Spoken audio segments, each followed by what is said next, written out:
So if you are looking to complete a two-tone paint job because your car is from the late 80s or early 90s or a JDM vehicle that you love so much and you want to do a two-tone paint job,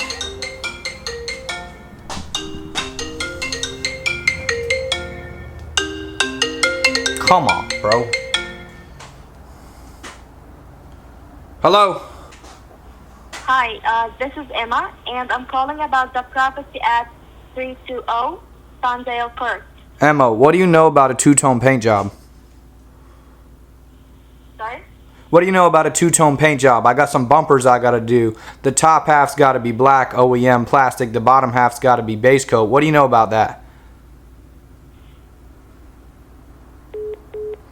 She hung up. If you don't know about it, I'm gonna show you in this video. So let's just...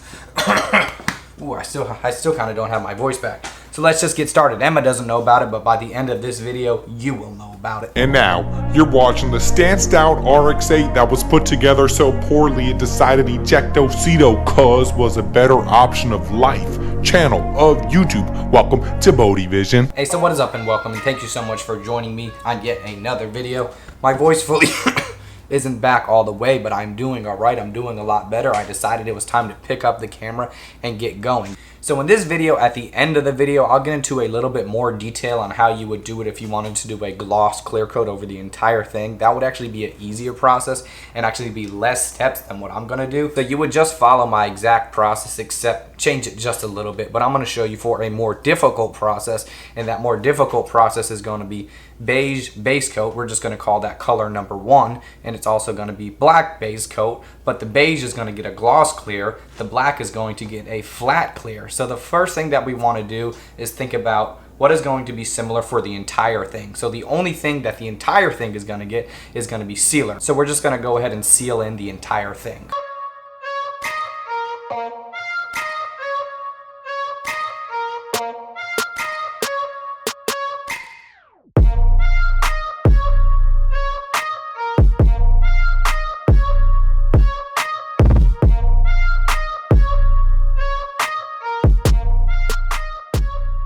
Now that I have sealer on everything, we want to determine what our first base coat color is going to be. In my case, we have beige and we have black. So something that I'm thinking of, and the way that I'm considering what base coat color I want to do first, is I want to think of which area would I rather mask, because we only have to mask it one time.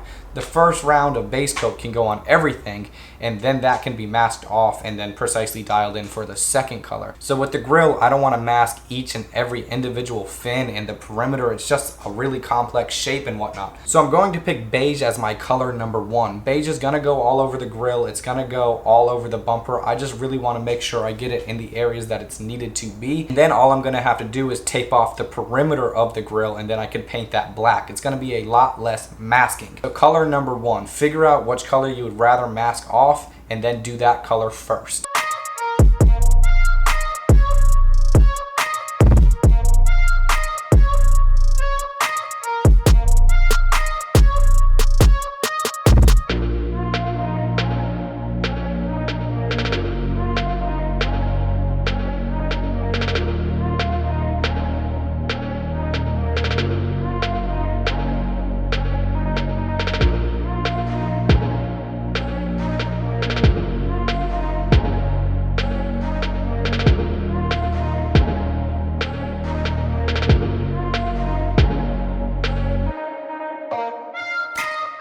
So now that we are done with base coat for color number 1, what I want to do is go ahead and clear that entire thing as well. Now this is going to be underneath the new paint, but that's no big deal. You can have many different layers as you're painting, and there's a couple different ways that you could do it if you wanted to do clear on the entire thing for both base coat colors. But either way, for color number 1, I would do base coat for color number 1 and clear coat for number 1, regardless of if it's going to have gloss clear on one color and flat clear on the other, or gloss clear on one color and gloss clear on the second color. For the first color, clear coat the entire thing no matter what.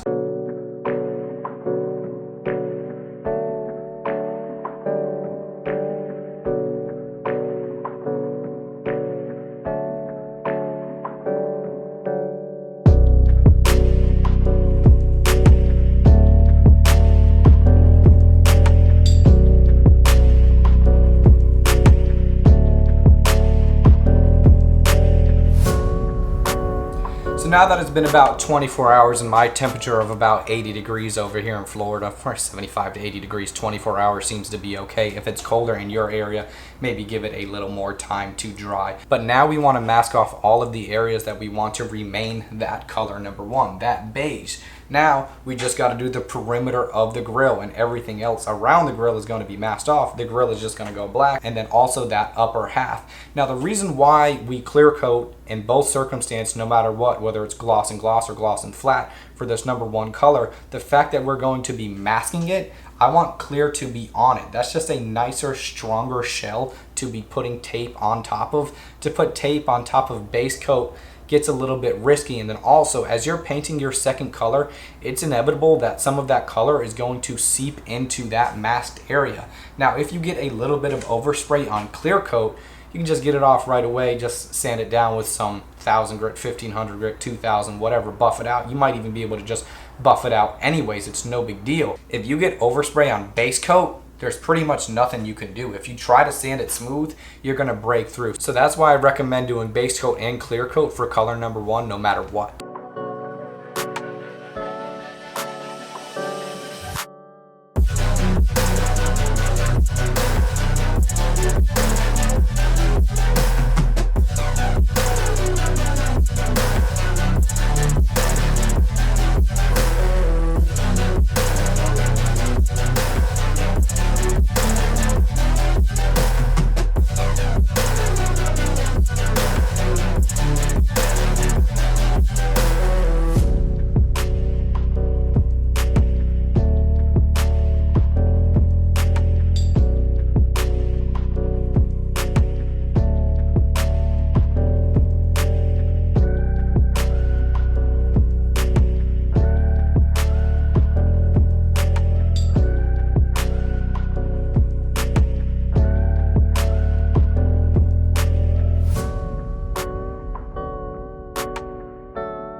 So at this point, now that we are masked off and ready to go for color number two, color number one is completely covered. One thing that's extremely important, that is a must, I cannot stress that enough. I didn't show any clips of me actually doing this, but you can tell from the clip that it is prepped. You have to sand your color number two surface that you're going to be painting, black in this case. That must be prepped with a 600 grit sandpaper. It cannot have any glossy areas whatsoever, no matter what, because when you go to pull off that tape, if there's gloss on your new area, new paint is not going to stick to gloss. It has to be etched a little bit. So I went through 600 over the entire thing, and that little crack, that's going to be where my beige meets my black, right in that area. Because I couldn't get sandpaper in there too well, I just took a maroon scuff pad and just rode my finger right along that whole entire edge, because again, that area has to be prepped. Otherwise, when you go to pull off that tape or anytime in the future, it is more likely to fail. So I really wanted to stress that before you do that color number two, make sure the surface that color number one spilled onto is prepped. It doesn't take long at all. I know you can say, why didn't you mask it off, and then you wouldn't have to do this step, but sanding it down is pretty quickly. Masking it off in two different areas, you're not likely to get the tape perfect, and then if you have a line and then an overlap line, just do it the way that I'm doing it. It'll come out good.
So now that we are done with color number 2, I did 2 coats of black and I did 2 coats of flat clear. Now with that flat clear, if you don't have much experience laying that out, you want to lay it out like it's regular clear coat. Coat number 1, just get it onto the panel. Coat number 2, make it really nice, thick and heavy, and you want that to look like a really glossy clear as you're laying it out, because by the time it dries, it'll look like it's supposed to.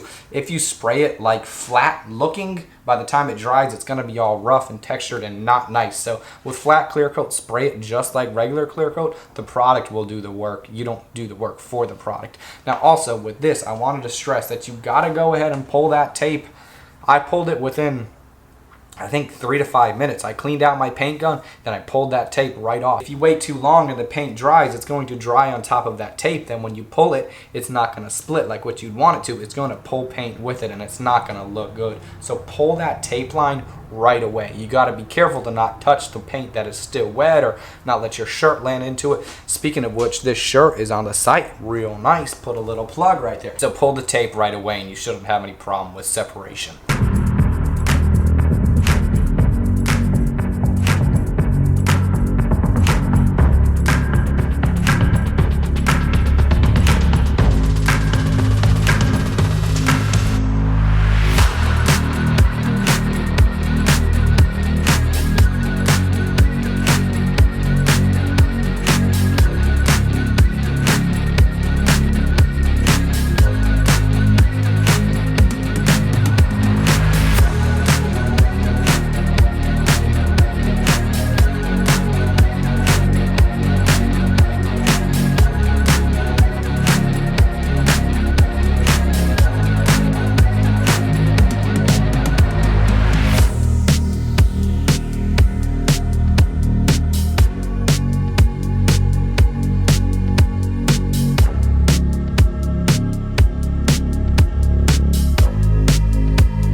Man, so that is looking good. I'm extremely happy with that. Really hype on it. So at the beginning of this video, I mentioned that I'd go into the differentiation of how you would do the process if you wanted it to be gloss flat or gloss gloss. So that step, one step back, would be a little bit different. What I would do is I would do black base coat, and then I'd pull the tape, and then I'd clear coat the entire thing. But before you clear coat the entire thing, that bottom surface needs to be sanded with a 600. So that other color also needs to be prepped. That base coat color number 1 with the clear on top of it would need to be prepped. So I would actually sanded that before I did all the masking. I would have sanded all that with a 800 or a 600, making sure to not break through it. So for gloss, and this could go for any car as well, the first color, base coat, clear coat, and then sand that clear coat almost like you're doing a flow coat. So sand that with a 600 or 800, making sure you don't break through. Then you set your line. Then you do your base coat color. Then you pull off the tape and clear the entire thing one more time. That way it's a nice shell, really good protected. That's probably better than if you're doing gloss and flat. But that's what I wanted to do on this car, and that's how I wanted it to look. So that's how you would do it if you did gloss bottom, gloss top, as opposed to what I did in this video where I did gloss bottom, flat top. So moving along with the theme that is some of my videos, I want to get in some little shop upgrades here at the end. The top of this desk that I've been working off of, I just put some white plastic on top. That white plastic wasn't really working out for me, so I was going to put a metal edge. But then I got to thinking, why don't I just put a metal top on the entire thing? So I called a metal supply store local to me, asking them about stainless or aluminum. They said they'd give me a price on each. I said, give me a price for the cheaper one because the budget matters over here. You guys know how it is. So they told me a sheet of aluminum is going to be like $270 by the time they cut it and everything. There's just no way. That's way too much money. But then I asked them about some remnants pieces, if they had pieces laying around. Now when they do remnants pieces, it's a lot cheaper because they can't sell them to like any of the construction guys or whatnot. So what we ended up doing is I ended up spending $50 on some remnants aluminum. And man, that stuff, that's gonna look good on top of my workbench.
10 out of 10.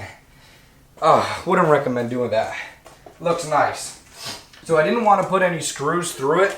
I ended up gluing it down with some construction grade adhesive that I just put in my caulking gun. So this is aluminum up top. Looks really good. Really happy with that. Matches right along with my paint table. Upgrading the shop, getting the two-tone bumpers dialed in. The two-tone process, let me know if you had any questions on that. I understand that some people may be watching this video not knowing who I am, not familiar with the process. You just wanted to see how to two-tone it. If you are familiar with everything, I appreciate you coming back. In the next video, we got the car right here. We are getting ready to paint the entire car. That should be, I don't know, a couple days from now. That'll be the next video, and I cannot wait to show you that. Like I mentioned, merch, we still have that promo code live from the last video up until Friday. So make that happen. Go over there, get you a little discount, get you some stuff, and I appreciate you watching. So thank you guys so much for watching. Like this video, comment, subscribe, do all the stuff. You know what it is, YouTube. I'll see you in the next one. I'm out.